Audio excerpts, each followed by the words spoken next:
Ninth class में हम polynomials के बारे में पढ़ चुके हैं, तो थोड़ा सा रिकैप करके फिर हम 10th क्लास का स्टार्ट करते हैं। तो नाइन्थ क्लास में जो हमने पढ़ा था, हमने देखा था कि मान लो कोई इस फॉर्म का पॉलिनोमियल है ax प्लस बी। इस फॉर्म का जो पॉलिनोमियल है, इसमें जो डिग्री होती है, डिग्री हो गई 1। जो भी यहां पे क्या है, चलो पहले थोड़ा सा इनको मैं बता देता हूं। x हमारा वेरिएबल है, ये इसका कोफिशिएंट है, ये कोफिशिएंट ऑफ x हो गया, ये हमारी कांस्टेंट टर्म हो गई, जिसके साथ कोई वेरिएबल नहीं है वो कांस्टेंट टर्म हो गई। ये वेरिएबल, ये कोफिशिएंट और ये कांस्टेंट टर्म। अच्छा ध्यान रखना, इसमें जैसे जो प्लस और माइनस है ये डिवाइड करते हैं टर्म्स को। तो प्लस से एक इधर ये टर्म है, एक ये टर्म है, तो एक इसमें दो टर्म हो गई, एक तो ax और दूसरी b। अगर हम बात करें ax स्क्वायर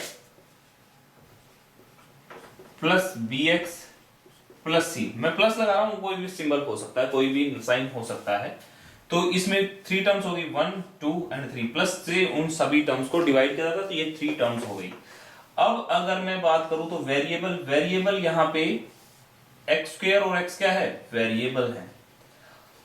अगर डिग्री पूछी जाए तो डिग्री क्या होगी इसकी, जो भी हाईएस्ट पावर होगी, हाईएस्ट पावर क्या है 2, इसकी पॉलिनोमियल की डिग्री 2 हो गई। तो इस पॉलिनोमियल की डिग्री 2 हो गई, और इसमें टर्म्स कितनी हो गई, टर्म्स हो गई इसमें 3, प्लस माइनस से कितनी डिवाइड है 3, तो 3 टर्म्स हो गई। कोफिशिएंट ऑफ x स्क्वायर क्या होगा, कोफिशिएंट ऑफ x स्क्वायर, जो भी x स्क्वायर के सामने जो कांस्टेंट आएगा वो कोफिशिएंट ऑफ x स्क्वायर होगा। ये कोफिशिएंट ऑफ x स्क्वायर है, ये कोफिशिएंट ऑफ x है, ये कोफिशिएंट ऑफ x स्क्वायर है, ये कोफिशिएंट ऑफ x है। क्या a अपॉन x ये एक पॉलिनोमियल है? इसको हम कैसे देते हैं, a इंटू एक्स की पावर -1, क्योंकि x की पावर 1 है, ऊपर जाएगी। तो कभी भी ये पॉलिनोमियल नहीं है, क्योंकि कभी भी पॉलिनोमियल में x की पावर माइनस में नहीं हो सकती। वो एक इंटीजर होगी, यानी 0 से लेके, वो भी कौन सा इंटीजर, जो सिर्फ और सिर्फ पॉजिटिव इंटीजर, 0 से लेके और n तक जो हो गई, वो सभी उसकी पावर्स हो सकती हैं। नेगेटिव इंटीजर उसकी पावर नहीं हो सकती, तो ये पॉलिनोमियल नहीं है। क्या रूट x ये पॉलिनोमियल है? इसका मतलब क्या हुआ, x की पावर 1/2, क्या ये एक होल नंबर है? हमने क्या कहा कि पावर होनी चाहिए 0 1 2 3 4 और ऐसे चलती चली जाएगी, है ना। लेकिन ये तो हाफ है, तो ये भी एक पॉलिनोमियल नहीं है। तो किस तरह के पॉलिनोमियल नहीं होते, जिसमें x की पावर नेगेटिव हो या x की पावर फ्रैक्शन में हो। अगर पॉलिनोमियल इस टाइप का है ax प्लस b, यानी कि जिस केस में डिग्री 1 हो, डिग्री यदि 1 है तो हम इसको बोलते हैं linear polynomial.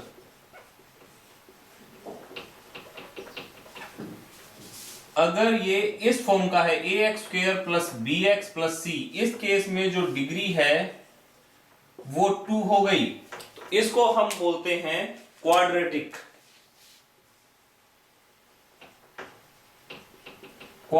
Polynomial. ax cube plus bx square plus cx plus d इस फॉर्म का है, यानी कि जिस केस में डिग्री 3 है, डिग्री यदि 3 है तो हम क्या कहेंगे, ये एक क्यूबिक पॉलिनोमियल है।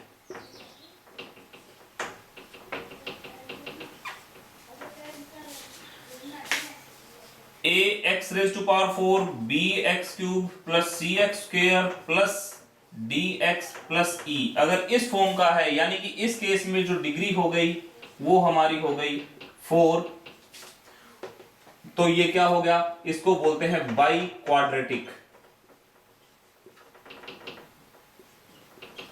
Polynomial, by quadratic polynomial.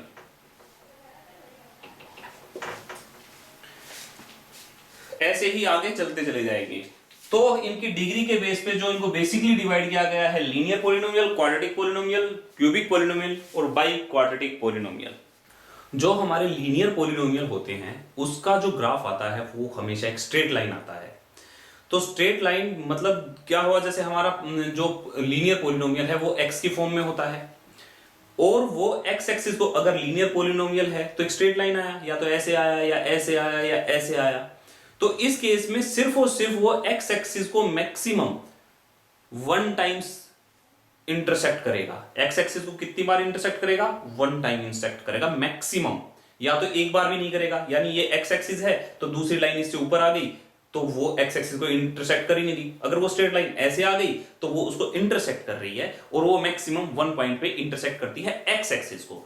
तो हम कह सकते हैं कि जितनी बार कोई भी लाइन यानी कोई भी ग्राफ अगर x एक्सिस को छूता है, x एक्सिस को कट करता है, उतने ही उसके जीरोज होते हैं।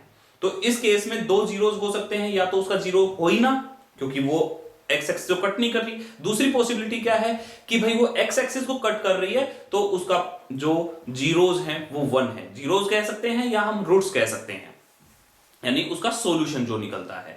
अगर इससे रिलेटेड आप लोगों ने वीडियो नहीं देखा है तो 9th क्लास का आप एक इंट्रो वीडियो जरूर देख लीजिए, ताकि आपके सारे डाउट्स जो बेसिक्स डाउट्स हैं वो क्लियर हो जाएं।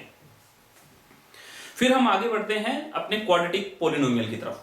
क्वाड्रेटिक पॉलिनोमियल में क्या होता है? क्वाड्रेटिक पॉलिनोमियल हाइपरबोला शेप में इसका ग्राफ होता है, जैसा कि अभी आपको दिखाई दे रहा है हाइपरबोला। इसमें हाइपरबोला मतलब एक यू शेप, सीधी या उल्टी, इन्वर्टेड या अपवर्ड।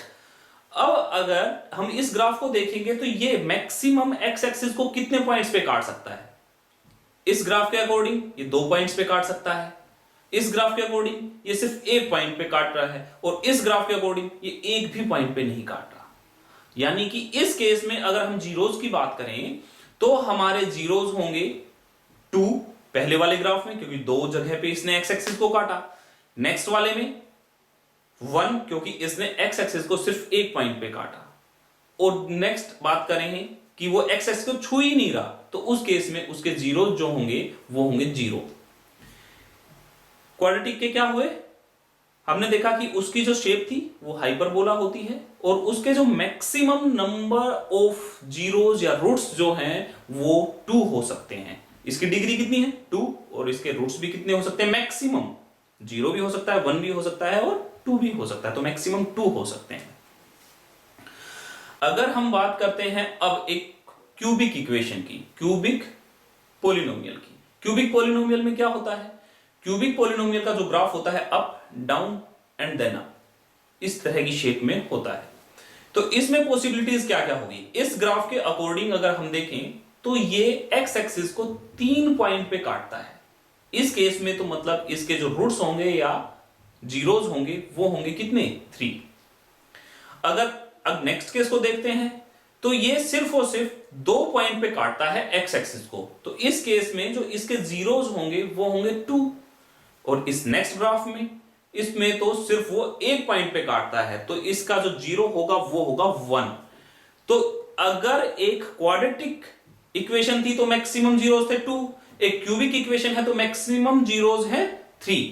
यानी ये डिग्री पे डिपेंड करता है कि वो एक्स एक्सिस को कितने पॉइंट पे काटेगा। यदि उसकी डिग्री 3 है तो मैक्सिमम वो 3 पॉइंट्स पे काट सकता है। वो 1 पे भी काट सकता है, 0 पे भी, 2 पे भी, उसकी पॉसिबिलिटी कुछ भी हो सकती है। क्लियर है? तो ये है हमारा बेसिक्स।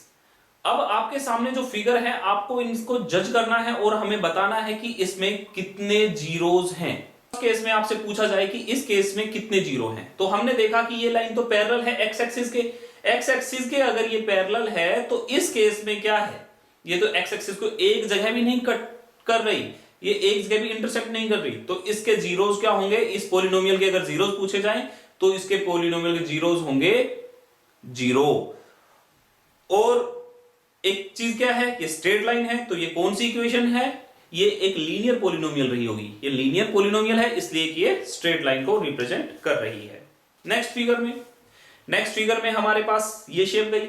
एक्स एक्सिस को कितने पॉइंट पे इंटरसेक्ट किया? सिर्फ 1 पॉइंट पे इंटरसेक्ट किया। एक्स एक्सिस को 1 पॉइंट पे इंटरसेक्ट किया, इसका मतलब इसका जो जीरोज या रूट्स होंगे वो 1 होंगे, और इसकी शेप इस तरीके से है, तो ये एक क्यूबिक पॉलिनोमियल है। हम सिर्फ क्यूबिक तक डिस्कस करेंगे, इससे आगे डिस्कस नहीं करेंगे। आपके सिलेबस में सिर्फ इतना ही है। हाँ, ग्राफ्स आएंगे, आपको जीरोस जज करना आना चाहिए। ओके, नेक्स्ट ग्राफ, ये ऊपर गया एक्स एक्सिस को कट करते हुए, फिर डाउन आया और एक्स एक्सिस को छूते हुए फिर ऊपर चला गया। यानी कि इसने एक्स एक्सिस को कितने पॉइंट पे काटा, इसने एक्स एक्सिस को 2 पॉइंट्स पे काटा। तो इस केस में जो रूट्स होंगे वो हमारे 2 होंगे। थर्ड फिगर की बात मैं कर रहा हूं जो हमारे सामने है। नेक्स्ट, इस केस में हमें एक हाइपरबोला नजर आ रहा है और हाइपरबोला एक्स एक्सिस को 2 पॉइंट पे काट रहा है। यानी इसके जो जीरोस होंगे या रूट्स होंगे वो कितने होंगे, वो 2 होंगे। और इस शेप को हम हाइपरबोला बोलते हैं। तो ये कौन सी पॉलिनोमियल को रिप्रेजेंट कर रहा है, ये एक क्वाड्रेटिक पॉलिनोमियल को रिप्रेजेंट कर रहा है। नेक्स्ट ग्राफ, अप गया फिर डाउन आया, फिर अप गया फिर डाउन आया। तो इसने जो एक्स एक्सिस को इंटरसेक्ट किया वो 4 पॉइंट्स पे किया। यानी इस केस में जो जीरोस होंगे वो 4 हैं। नेक्स्ट केस अगर देखते हैं, अप गया, एक्स एक्सिस को छुआ, फिर ऊपर चला गया, फिर एक्स एक्सिस को छुआ और फिर ऊपर चला गया। यानी इसने एक्स एक्सिस को 3 पॉइंट पे इंटरसेक्ट किया, 3 पॉइंट्स पे इंटरसेक्ट किया। इस केस में जो हमारे जीरोस होंगे वो कितने होंगे, वो 3 जीरोस होंगे। अंडरस्टूड। अब हम सीखने जा रहे हैं graphic representation of a polynomial. अगर ये लीनियर पॉलिनोमियल है यानी कि 2x + 3, मान लो इस फॉर्म का एक पॉलिनोमियल है 2x + 3, ये एक हमारा पॉलिनोमियल है। हमें इसको ग्राफिक रिप्रेजेंटेशन करनी है। हम इसको क्या मानते थे, fx मानते थे, ठीक है। यानी कि एक तो x एक्सिस पे रिप्रेजेंट करेंगे और fx को हम y एक्सिस पे रिप्रेजेंट करेंगे। यहां पे हम fx को पहले y ही मान लेते हैं, हम fx नहीं मानते, हम इसको y मान लेते हैं। इससे क्या पता रहेगा, देखो इससे डाउट क्रिएट नहीं होगा कि इस x की वैल्यू जो होगी वो x लाइन के ऊपर रिप्रेजेंट होगी और जो y की वैल्यू होगी वो y लाइन पे रिप्रेजेंट होगी। हमारे पास सिर्फ पॉलिनोमियल था 2x + 3, हमने इसको y के इक्वल ले लिया कि वो जो पॉलिनोमियल है y = 2x + 3 है। अब यदि मैं x = देखो इसमें हम वैल्यू रखते जाएंगे, रैंडमली वैल्यू रखते हैं और कोशिश करेंगे कि वो 0 के आसपास रखें, यानी 1 -1 2 -2, इस तरह 0 के आसपास की हम वैल्यू उस पे रखें। यदि मैं x -2 रखता हूं तो y की वैल्यू क्या होगी, इस केस में 2 × -2 + 3 और यहां से 2 -4 आ जाएगा, -4 + 3 -1 आ गया। x -1 रखता हूं तो क्या होगा, 2 × -1 + 3 और यहां से वैल्यू -2 + 3 कितना हो जाएगा, +1। यहां से जो वैल्यू आई मेरी 1 आई। अगर मैं x 0 रखता हूं तो y 2 × 0 + 3, यहां से हमारी y की वैल्यू आ गई 3। जब x 0 था तो y की वैल्यू आ गई 3। x अगर 1 होगा तो y 2 × 1 + 3, यानी कि 2 कितना हो जाएगा, 5। नेक्स्ट केस, अगर x -2 मैं लेता हूं तो y हो जाएगा, सॉरी +2, -2 तो हम ले चुके, 1 ले लिया, 2 लेंगे, 2 लेंगे तो 2 × 2 + 3, यहां पे वैल्यू आ जाएगी 7।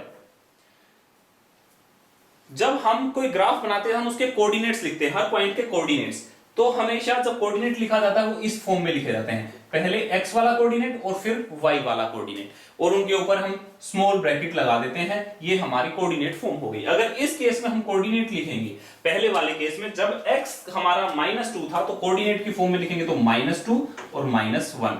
इस केस में कोऑर्डिनेट लिखेंगे तो -1 और 1। पहले हमेशा x एक्सिस का लिखा जाएगा, ध्यान देना, पहले x वाला लिखा जाएगा फिर y वाला। तो x यहां पे 0 y 3 हो गया, यहां पे x1 y 5 हो गया, यहां पे x2 y 7 हो गया। ये हमारा क्या आ गया, ये हमारे x और y के। और हम ग्राफ कैसे बनाते हैं, ग्राफ हम हमेशा ऐसे बनाते हैं, ये हमारी x एक्सिस हो गई और ये y एक्सिस हो गई। हमने इसको y क्यों लिया था, ताकि हम इसकी जितनी भी वैल्यूज है y पे रिप्रेजेंट करनी है, थोड़ा इजी हो जाए हमारे लिए, इसलिए हमने इसको y एज्यूम किया था। और x की जितनी वैल्यू रखते चले गए इस पूरे पॉलिनोमियल की वैल्यू आती चली गई, यानी y की वैल्यू आ गई, y की ये वैल्यू आ गई, हमने इसके कोऑर्डिनेट्स डाल दिए। अगर इसको हम टेबल की फॉर्म में लिखना चाहें, टेबल की फॉर्म में लिखते हैं अब हम इसे, ये हमारी x की वैल्यू और ये हमारी y की वैल्यू।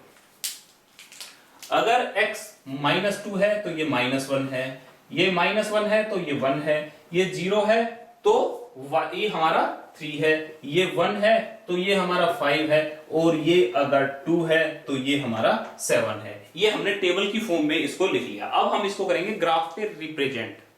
इस केस की अगर मैं बात करूं, अगर x हमारा -2 है, x -2 ग्राफ पे आपको दिखाई दे रहा है, x अगर -2 है, y हमारा -1 होगा। तो ये ग्राफ का पॉइंट देखो, फिर अगर x -1 है यानी x की पोजीशन -1 नेगेटिव की तरफ, x -1 हो गया और y1 कहां होगा, y1 ये हो गया, तो ये हमारा -1 और 1 पॉइंट आ गया। ऐसे ही 0 और 3 ये वाला पॉइंट होगा, 1 और 5 ये वाला पॉइंट होगा, 2 और 7 ये वाला पॉइंट होगा। अब इन सब पॉइंट्स को मिलाते हुए जो लाइन जाएगी वो एक स्ट्रेट लाइन जाएगी, और उस स्ट्रेट लाइन को हम कहेंगे कि वो किसका ग्राफिक रिप्रेजेंटेशन है, 2x+3, जो हमारा पॉलिनोमियल 2x+3 है, इसका ग्राफिक रिप्रेजेंटेशन है। ये हमारे पास एक क्वाड्रेटिक पॉलिनोमियल है x² - 3x - 4, हमें इसकी ग्राफिक रिप्रेजेंटेशन करनी है, हमने इसको y एज्यूम कर लिया। अब मैं यहाँ पे x की वैल्यू रखता चला, देखो क्वाड्रेटिक है, अब हम थोड़े वेरिएबल थोड़े से ज्यादा ले लेंगे ताकि हमारा ग्राफ जो है ज्यादा अगर पॉइंट्स हमें मिले तो ज्यादा इजी हो जाएगा बनाना। हमें पता है कि ये क्वाड्रेटिक है तो इसका हाइपरबोला शेप में आएगा, क्यूबिक होगा तो हमारा इस शेप में आएगा। तो हमें इसी चीज का ध्यान रखना है कि जैसे क्वाड्रेटिक है, क्यूबिक है, बाई क्वाड्रेटिक है, तो हमें पॉइंट्स थोड़े से ज्यादा लेने, हमारी रिप्रेजेंटेशन इजी हो जाएगी, क्योंकि उसमें ग्राफ ऊपर जाएगा नीचे जाएगा। स्ट्रेट लाइन में तो हमें पता है कि सारे पॉइंट स्ट्रेट लाइन में आने थे लीनियर के लिए, तो सिंपल से 3 पॉइंट से भी हम ड्रॉ कर सकते थे, 5 पॉइंट से भी हम ड्रॉ कर सकते थे। यहां पे हमें थोड़ी वैरायटी ज्यादा लेनी होगी। चलो x हम पहले -2 रखते हैं। अगर हमने x की जगह -2 रखा तो -2 का स्क्वायर 3 × -2 -4, यहां पे जो वैल्यू आ गई वो आ गई कितनी, 4 और +6 10 -4, ये आ गई 6। इस केस में जो ये वैल्यू आई 6 आई। ये सब आपको वैल्यू निकालनी आती होगी। अगर इस केस में हम -1 रखें तो y -1² -3 -1 -4, यहां से जो वैल्यू हम आ रही आएगी, -1 का स्क्वायर 1 हो जाएगा और ये हो जाएगा +3, तो +4 हो गया, ये 0 आ गई। x = 0, x अगर 0 होगा तो ये 0 हो जाएगा, ये 0 हो जाएगा और -4, हमारे पास वैल्यू आ जाएगी -4। अगर 1 लेते हैं तो y की वैल्यू आ जाएगी 1 का स्क्वायर 3 × 1 -4, कितना हो जाएगा, -7 और -6 हो जाएगा। x की वैल्यू अगर 2 लेंगे तो हमारे पास y की वैल्यू आ जाएगी 2² 3 × 2 -4 4 और -0 हो गया, 6 आ जाएगी, कितनी आ जाएगी, 3 × 2 6 आ जाएगी, -6 आ जाएगी। नेक्स्ट है x = 3। x = 3 अगर हम लेंगे तो यहां पे आ जाएगा y = 3² -3 × 3 -4, सोल्व करेंगे हमारे पास आ जाएगा -4। x = 4 अगर लेते हैं तो y की वैल्यू आ जाएगी 4² -3 × 4 -3 16 और 4 -12 -16, ये हो गई 0। और x = 5 अगर होगा तो y की वैल्यू आ जाएगी 5² -3 × 5 -4 है ही पीछे, ये वैल्यू हमारी आ जाएगी 6। यानी कि जो हमारे कोऑर्डिनेट्स की फॉर्म में अगर हम लिखेंगे तो लिख सकते हैं कि इसके कोऑर्डिनेट आए -2 6, इस केस में -1 0, इस केस में 0 -4, इस केस में 1 -6, इस केस में 2 और -6, इस केस में 3 -4 4 0 5 और 6। अभी हमने इसमें क्या देखा, देखो एक जगह जाके y की वैल्यू सेम हो गई, y की वैल्यू सेम होगी, मतलब वहां पे जाके हमारा ग्राफ ऊपर की तरफ उठना शुरू हुआ है। तो इस पॉइंट के नीचे भी हमें कुछ पॉइंट्स लेने पड़ेंगे, इससे कुछ ऊपर भी लेने पड़ेंगे। तो मेन जो हमारा फोकस होगा वो हमारा इस वैल्यू पे होगा, जहां पे जाके, क्योंकि हमें पता है इसकी जो शेप आएगी वो एक हाइपरबोला आएगी, एक जगह जाके उसकी वैल्यू लगभग आसपास आएगी। ये कोई जरूरी नहीं कि -6 -6 दोनों इक्वल आ गई, एक आई 5 एक आई 5.5 टाइप, इस तरह से वैल्यू आ जाए। हम लेकिन क्या करेंगे, होल नंबर में लेके चलेंगे तो 5 6 आ जाए, इस तरह के आसपास में वैल्यू आ जाए, फिर 5 आ जाए। इसका मतलब क्या हुआ, वो 5 से गया 6 पे टच हुआ, 5 से गया 6 पे टच हुआ, फिर 5 पे आ गया, है ना। यही तो हुआ कि उसने वो टच करके वापस आना शुरू हो गया। देखो ये 6 पे गया, फिर -4 0 0 6 6, ये हमारे यहाँ तो सेम वैल्यू आ गई। कुछ जरूरी कि आपकी वैल्यू हर क्वाड्रेटिक इक्वेशन के लिए सेम आए, लेकिन हाँ उसका जैसे वापस इसी फॉर्म में आनी शुरू हो जाएगी जिस फॉर्म में यह है, इसी के आसपास आनी शुरू हो जाएगी एक बीच का पॉइंट आने के बाद। तो चलो इसके हम ग्राफिक रिप्रेजेंटेशन करते हैं। अब हम ग्राफ में सभी पॉइंट्स को दिखाते हैं, -2 6 को हमने दिखाया, ये -2 और 6 हो गया, ये -1 और 0, जहां पे x की वैल्यू -1 है और y की वैल्यू 0 है, यानी कि वो x एक्सिस पे y की वैल्यू 0 होगी, तो ये वो पॉइंट हो गया। उसके बाद 0 -4 1 -6 2 -6, उसके बाद हमारे पास आ गया 3 -4 और 4 0 और लास्ट में हमारे पास आ गया 5 पे 6। तो इसकी अगर अब हम ग्राफिक रिप्रेजेंटेशन करें, इन सभी लाइन को टच करते हुए जो हमने ये ग्राफ बना दिया, ये हमारा एक हाइपरबोला शेप में बना और इसको हम कहेंगे कि ये एक क्वाड्रेटिक इक्वेशन का क्या है, ये क्वाड्रेटिक इक्वेशन की ग्राफ रिप्रेजेंटेशन है। अब देखो इसने एक्स एक्सिस को दो जगह पे काटा है, तो हम कहेंगे कि इसके अगर रूट्स पूछे जाएं ग्राफिक रिप्रेजेंटेशन से, तो हम कहेंगे कि इसके जो रूट्स या जीरो जो हैं वो 2 हैं। ऐसे ही करके आप क्यूबिक बाई क्वाड्रेटिक इक्वेशंस के भी ग्राफ बना सकते हैं। उसमें क्या करेंगे, हम उसके y के इक्वल रख लेंगे, उसमें x की वैल्यू पुट करते जाएंगे, y की वैल्यूज आती चली जाएंगी, हम उनके एक डॉट लगा लेंगे ग्राफ पे, और उन सब डॉट से कनेक्ट होते हुए जो लाइन बनेगी वो हमारा उसका ग्राफिक रिप्रेजेंटेशन होगा, उस पॉलिनोमियल का ग्राफिक रिप्रेजेंटेशन होगा। आज की क्लास में बस इतना ही। जुड़े रहें एडुओक एकेडमी के साथ। उम्मीद करता हूं आप सभी को ये हमारा लेक्चर बहुत पसंद आया होगा। लाइक बटन दबाएं और अपने दोस्तों के साथ शेयर कीजिए। Thank you for watching the video.